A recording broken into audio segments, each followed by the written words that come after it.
The farm starts down the boundaries on the River Spey, which is down about 200 metres, and extends up this valley here to the top of the hill, 420 metres, and we have just over 800 acres in total. A mixture of rough grazing, permanent pasture, woodland, and there's only about 140 acres of arable ground in that. I'm now farming with my wife Sammie and our eldest son Calum. We're farming 150 breeding cows and rearing store cattle on homegrown crops mostly. Predominantly Limousin cross Seminole cows now, Limousin sires, and producing, like I said, store cattle for selling at about 12 to 14 months old. We're looking to maybe use some native breeds. The idea of using the native breeds is to make more use of the ground that we have here available to us, that we could outwinter, reduce costs instead of keeping cattle inside on straw. Some of the suggestions coming from the management group meetings have been bull fertility checks and pre-bulling checks on your cows as well, just seeing that everything's okay. I buy all my bulls from the one guy because he's a trusted breeder and I'm pleased with the stock I get. Quiet, easy handling, easy calving, and producing the right type of calves that we need to sell in the store market. The biggest change has been trying a shorthorn bull this year, so that's a big change for us to move away from continentals.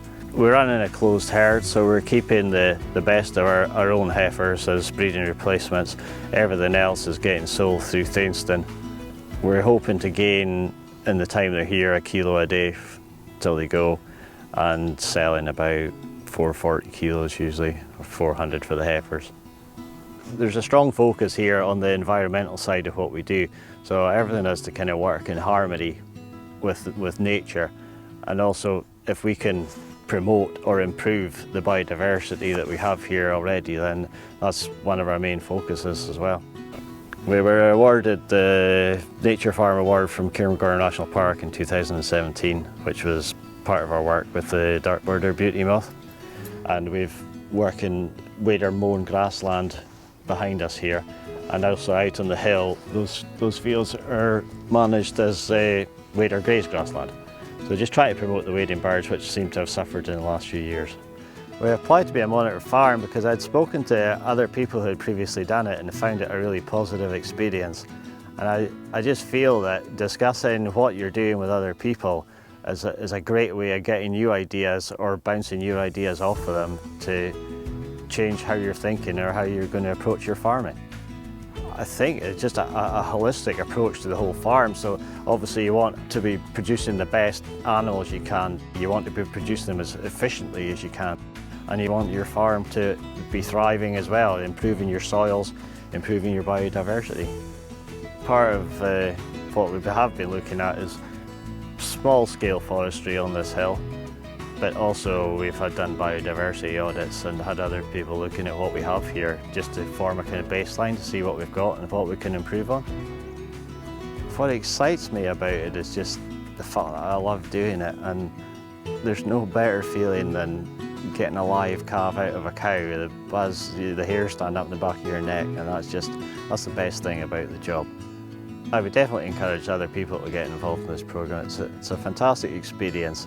And not just from the side of being a monitor farmer, but actually, the people who come along to the management group, getting their ideas, feeding your ideas to them and seeing what they think of them. It's all around a positive experience. Just the fact that you're getting farmers on farm, getting them off of their farms, talking about their problems, and on the mental health side of things as well, that's just fantastic. If it helps anyone, it's a good thing. The reason I did the Monitor Farm programme is because we're a similar farm to everyone else in this area, so this whole area could benefit with looking at what we're doing. So we do self-catering on the farm, so we've got people on farm all the time, and we always like to get the message across that we're a local farm, producing food locally. We're trying to work on low food miles, which is why we grow our own barley, we grow our own forage.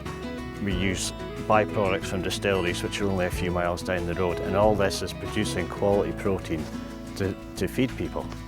I'm positive for the future because I feel that we produce a quality product, and This area is famous for producing quality beef, and I'm proud to be part of that.